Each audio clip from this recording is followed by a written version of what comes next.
la phase 1 de la 5G, telle qu'elle vient d'être normalisée avec la 5G New Radio notamment,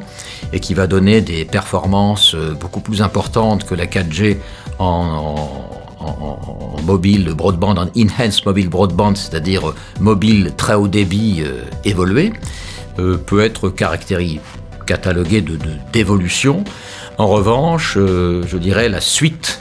de la normalisation de la 5G, en particulier celle qui sera normalisée d'ici la fin 2019, devrait nous apporter non pas forcément une révolution, mais vraiment des ruptures en termes de capacité, en termes de services. Je pense que l'Europe n'est pas en retard. Bien sûr, il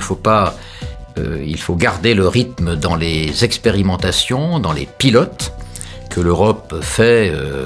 ici ou là avec les constructeurs, avec les industries verticales de l'automobile, de la santé et autres, de l'énergie.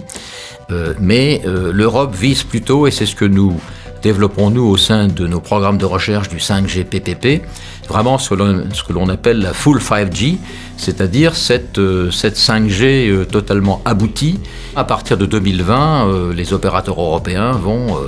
assez largement déployer leur réseau, 2020, 2021,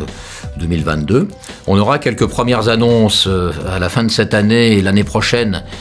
au niveau des pays nordiques en Europe, peut-être aussi au niveau de Swisscom, donc des opérateurs comme TeliaSonera ou Swisscom qui seront un peu les premiers, mais dans cette première phase de la 5G et pas dans cette phase de 5G aboutie dont je parlais. Donc effectivement, quelques premiers lancements en Europe, comme c'était le cas de la 4G avec les opérateurs de l'Europe du Nord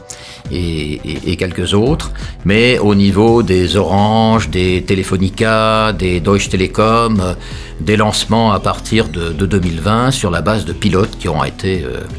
faits auparavant.